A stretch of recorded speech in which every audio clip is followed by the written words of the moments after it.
shirkan saxafi maanta aan soo qaban qaabanay haddaan nahay musharaxiinta madaxweynaha dowlad goboleedka Galmudug oo igu weheliyaan saaxiibaday Cabdiraxmaan Odawaa Cabdullaahi Faarax Weheliye iyo Cabdi Dheere oo runtii berri nagala soo qayb gali doona runtii waxaa dulmaray saaxiibkay ayaa dulmaray qodobadii ugu muhiimsanaa laakiin waxaan rabaa inaan dhowr shay aan hoosta ka xariiqo oo ah Galmudug waxaa lagu dhisay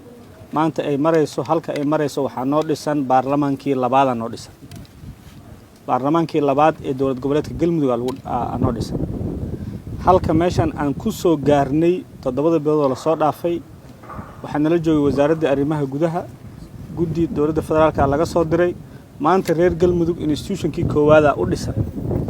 institutionkaas koowaad oo noo dhisan waxaan u baahannahay in maskaxda lagu hayo xildhibaanadeena iyo institutionkeena koowaad noo dhisan in maskaxda lagu hayo maanta wixii ka dambeeyay dowladda federaalka shaqana naguma lahan shughulna naguma lahan waxa la leeyahay dowladda federaalka secretary-ka ah ama xubin ka ah ama baarlamaankeena shaqo ku leedahay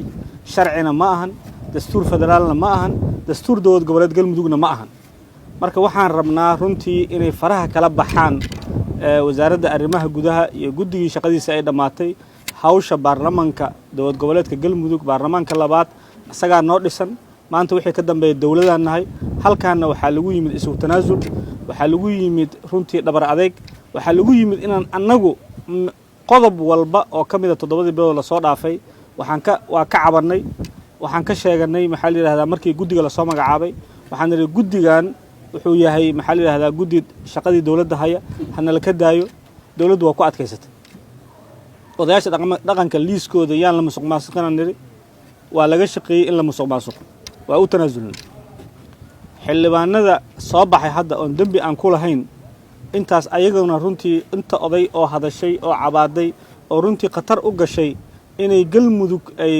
runtii ay khatar galaan oo yiri waa ka tagna meeshaan ay lagu soo kala tago oo anagu aan habeen walba u boogadhayno oo niraahno tan waxaan fiirinaa kursiga ama reerku ay ku soo dhiibteen oo dowladdu ka xoogtay oo laga faramaroojiyay waxa ka muhiimsan in maanta aan fiirino Galmudug aan dhisaneyn waxaan rabaa baaq inaan u diro halkan ra'iisul wasaaraha mudane Xasan Cali Khayre oo runtii meeshuu ka bilaabay nagu soo celiyay maanta sidaan ognahay gaalkacay waxa ka socda qabaqaabo kala ka socota guddi kala ka dhisan baarlamaan kala laga dhisayaa maalintuu noo imaanayna prime ministerka wuxuu yiri wixii aan xalinaya shirdi bulshooyin qabanaya nama qabato 7 bilood kadib maanta in baarlamaan kala gaalkacay lagu dhisan nama qabato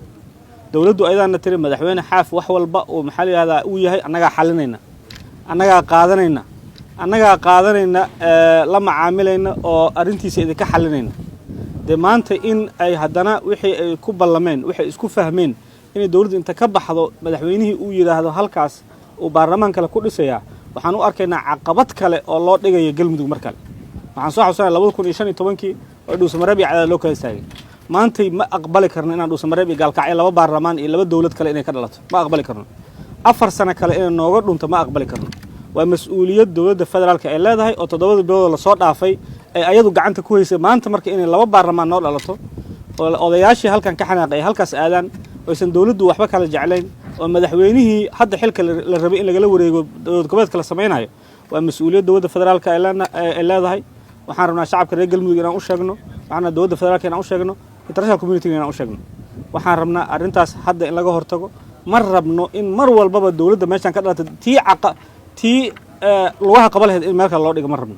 arintaas waxaan rabnaa in la xaliyo arrimaha kale oo halkan ka jira iyadana waxaan rabaa in runtii walaalkay ka hadlay laakiin in maalin jimca ah wixii 7 bilood aan sugeynay in la yiraahdo maalin jimcaha la qabanaya oo ogno public holiday ah oo ogno maalin muqaddas oo ah anaga dad muslim aan nahay in dowladdu sugu weyso subax sabti iyo galab jimco waxa u dhaxeeyo 12 saac ka yar inay sugu weyso waxa dareemi kartaa wax ku dhex jira waxa dareemi kartaa cabsida iyo ay qabto dowladdu ay ka qabto process xora oo xalaal ah inuu meesha ka dhaco annagu wax walba oo dowladdu maxaa la yiraahdaa ay soo sameysay ama ku takrifashay runtii dadkii lagu takrifalayna guryahoodan ugu tagnay waa ka raali gelinay process-kan runtii intaan ilaashanay runtii intaan u naxnay intaan u turnay dowladdu uma turna leena marka waxaan rabnaa walaalayaal annaga oo dhisanayna dowlad goboleed galmudugna wada deeqda haddana qaladaadkii la sameeyey isku boogadhayayno isaga bahasha ah inaan tacadiyaadka iyo runtii xadgudubyada dawladdu ay samaysay oo runtii maantay na koostagaraynaa inay wax kale garabkeena ka samaysmaan inaan runtii aan isxalino kuwa naga maqan oo caawa gaalkacyo jira inaan xalisano kuwa halkan joogo lagu dulmiyay inaan xalisano kuwa soo baxayna waxaan rabnaa inay maskaxda ku hayaan dantaas guud oo runtii ay u soo baxeen wixii la rabo hala sameeyo dantaas guud ay u soo baxeen runtii inay ilaashadaan inay galmudugtii mas'uuliyadda maanta ayay saaran tahay waxaan rabnaa maantay mas'uuliyadda ku saaran oo ah inaad galmudug oo dhismaheedu loo dhan yahay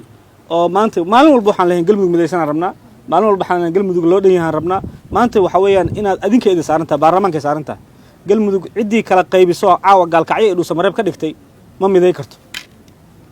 galmudug ciddii kala dirtay iskuma dari karto baarlamaanka hadda dhisan fariintaasaan u dirayaa haddaan rabno 4 sano la soo dhaafay oo labada meel la kala joogo cadaadada iyo dhuusamareeb la kala joogi maanta haddaan rabno 4 sano kale oo gaalkacyo iyo dhuusamareeb la kala joogo haddaan rabtiin intii mas'uuliyadda lahayd waa taqaaniinay maxaa la yidhaahdaa u sii dhiiba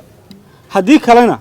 waxaan rabaa inaan ogaano ciddii galmudug midaysan loo dhan yahay dadkeedu isku dan yihiin ay rabaan inay dhibaatada ka baxaan waxaan rabaa in la doortaan rabaa waa mahadsantihiin